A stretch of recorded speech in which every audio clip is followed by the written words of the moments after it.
Hello, welcome to my YouTube channel, The Concepts of ICT. This lesson is an extension on the lesson series programming. In the previous lesson, we discussed about the algorithms and the flowcharts, and in this lesson, we are going to learn about the other method of representing algorithms, which is called pseudocode. So we know what a pseudocode is. We know that the graphical representation of an algorithm is called the flowchart, and this textual representation is called the pseudocode. So we know the basics of algorithms, and today we are going to learn how to write a pseudocode. So to learn how to write pseudocode, we need to know the basics of flowcharts as well. It is basically needed in converting flowcharts to its respective pseudocode and vice versa. So now let's learn what are the basic keywords used in pseudocodes. For that, we are going to use the symbols used in flowcharts as well. So these are the four basic symbols used in flowcharts. There were some other symbols as well, the data flows and connectors, but we are not going to use them in pseudocodes. You'll see that we are not representing a data flow in pseudocodes. It is just a list of steps. So we are not going to use data flows and connectors in pseudocode. So for this terminator symbol, we are using the words. We use terminators at the beginning and at the end. So for the beginning, we use the word begin. And to end the pseudocode, the word end. This symbol is used for a process. So in pseudocode also we can use the words process, set, calculate, words like that. And this symbol is used for inputs and outputs. So if it is an input, we are going to use words like input, read, get, words like that. And for an output, we use output, display, show, words like that. This symbol is used for decisions. So we discussed about control structures in algorithms. There were three control structures: sequence, selection and repetition. For both selection and repetition, we use this symbol, the decision symbol. So for both those occasions, we have to have some keywords. If it is a selection, what we use is, for a selection, we use the word if. That is a simple word that we use in our day-to-day life as well, isn't it? If this happens, do this, something like that. So with the if keyword, we give the condition, and after that condition we have to use the keyword then. That is how we write a condition in pseudocode for a selection. If this condition is true, then do the part. And to denote the end of that selection part, we have to use the keyword end if. We'll see in detail about these things in our examples. For now, just keep in mind these keywords are used for these occasions. And this symbol is used for repetitions as well in control structures. So if it is a repetition, we can use three methods to represent repetitions in pseudocodes. We call them the for loop, while loop and repeat until. Those are the three structures that we use to represent repetitions in pseudocode. So those three are three different structures. We will discuss about them later in our examples, how we use them. I'll explain them at that time. So now let's try to do some examples. Let's start with a simple example. So let's try to write the algorithm for the same example that we used for flowcharts. So the first example was to display the addition of two numbers. So if we do the analysis again, the inputs are the two numbers, the process is adding those two numbers, and the output is the total or the sum. So the first step, so to begin the pseudocode, we have to write the keyword begin to denote the start. So the first step is we get the two numbers or read. We learned that we can use some keywords for an input. We can use input, read, get, words like that. So for this step, we are going to use the keyword get. We say that we get two numbers as n1 and n2. So what is the next step? Next one is a process. We add those two numbers. So here we have used the keyword calculate, and we say that we calculate the total of these two numbers, the two inputs that we got in the previous step. The next one is we display the total. So, and to denote the n, we use the keyword n. That's it. So that also is a simple, very simple concept. If you got the idea of flowcharts correctly, you can simply do this stuff as well. First do the analysis and just write the steps in the correct order. So now let's try to do an example for a selection. The example that we did in flowchart was displaying whether a given number is odd or even. Let's try to do the same here as well. We start with the begin keyword. What is the analysis? We need to get a number, that is the input. And what is the process? We divide the number by 2 and get the remainder. And after that we check whether the remainder is 1 or 0. If it is 1, we say that is an odd number. If it is 0, we say it is an even number.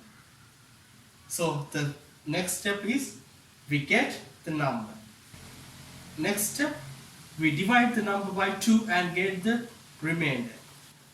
We say divide the number or n by 2 and get the remainder. What is the next step? In the next step, we check whether the remainder is 1 or 0. So how do we do that? That is the selection part. So for selection, the keyword we use is if. So we say if, then the condition, and if the condition is true, what are we going to do? Let's see how we do that. If the condition is, we check the value of the remainder. If the remainder equals 0,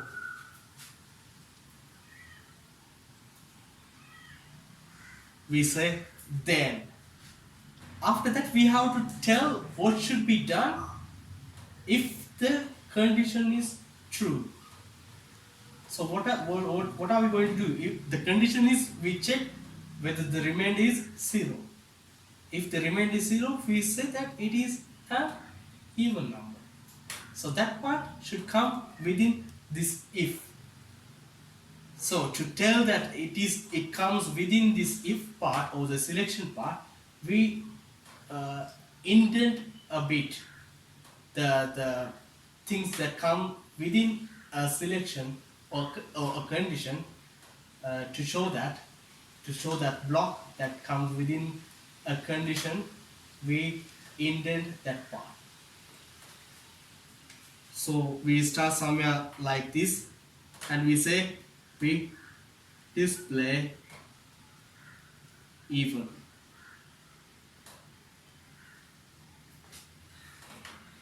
And if it is not, if this condition is false, to say that we use the word, it also is a keyword, we use that. We should use the word else. We write else without this indentation. So that says if this condition is false, what should be done? We display odd. That's it. What happens if the condition is true comes within this part, and if there are more than one statement, all those should be indented. And if it is not true or false, that comes under else part. If it is not true, we say it is an odd number. So to end all this selection part, we use end if. And if. And that's the end of the program, so we put end. That's it. That's how we do a simple selection. Now let's try to do a bit more complex example for a selection. Let's try to display a grade according to a mark obtained by a student. So in that case, if we do the analysis, what are the inputs that we should get? We should get the mark of the student. That is the only input that we have to give to the system in order to obtain the grade. So what is the process there? We check the mark against the values of each grade. For that, first we check whether the value of mark is greater than 75. If that is true, the grade will be A.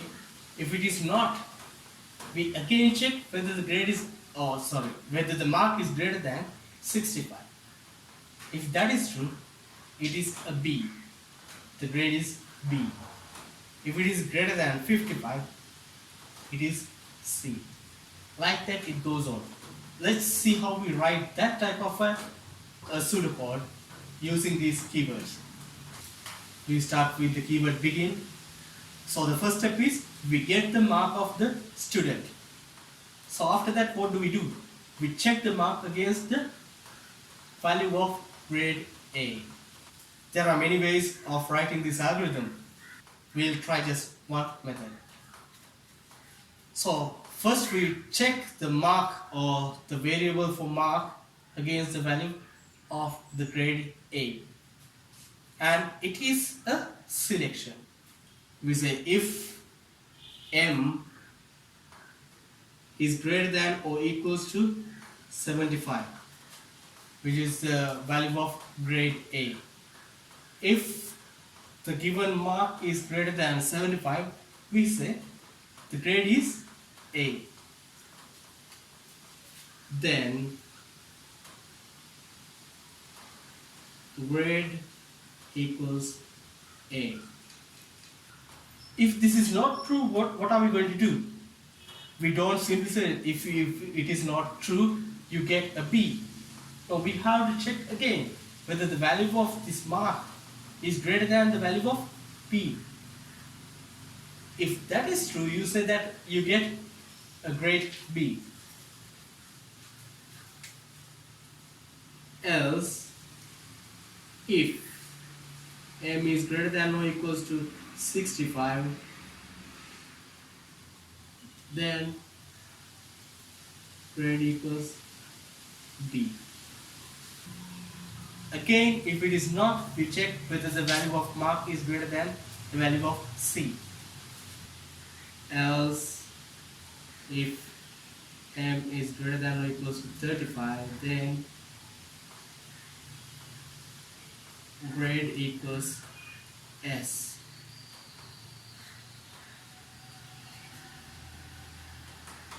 If this is false, what does that mean? We first check whether the value is greater than 75. If it is not, we check whether the value is greater than 65, greater than 55. If that is not, greater than 35. If that is not true, what does that mean? It is less than 35. If none of this is true, that means the value of mark is less than 35. That means the grade is F or W.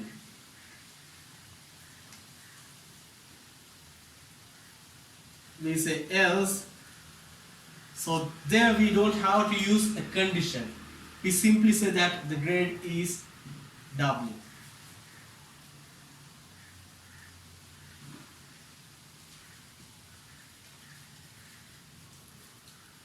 So to denote the end of this selection part, we have to end each if, not only one if condition. There were 1, 2, 3, 4 if conditions. So we have to end each of this if condition. First we end this part, and if, and again this one, and if, again this one, and if, and last one, and if. You won't see beyond this part, so I'll write the remaining part in here. So is that the end? What we did here was we checked the mark of the student against the values of each grade, and we assigned the grade he obtains if the condition is true to the variable grade. So we haven't displayed the grade the student has obtained. So now at the end of this selection part, we have to display the value of the variable grade as well. So we write display the value of grade. After that, that will be the end. We can end the algorithm.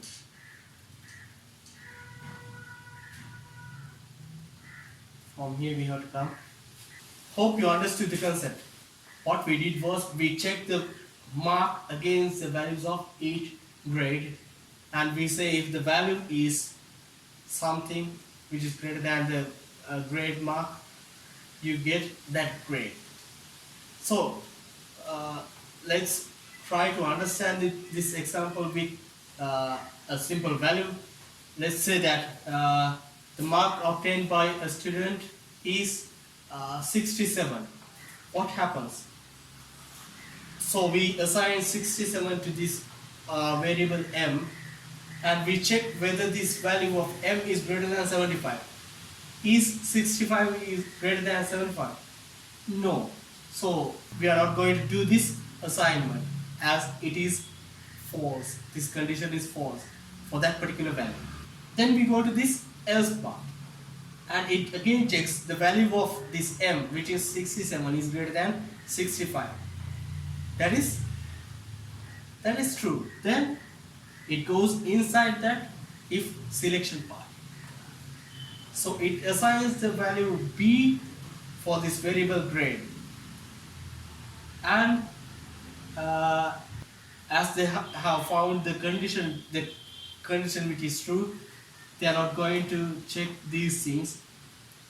So if they end each of these if parts or selections, and then they are going to display the value for this variable grade, and it will end the algorithm. So hope you understood the concept of this pseudocode. We discussed only sequence and selection in pseudocode, and in the next lesson in this programming lesson series, we are going to discuss how to write the repetitions using pseudocode. There are 3 structures for repetitions: the for loop, while loop, and the repeat until. We are going to write examples for each of these structures. So hope you enjoyed the lesson, hope you learned everything about this stuff, and if you want to learn more about these concepts of ICT, please subscribe my channel.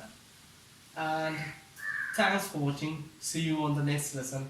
Thank you.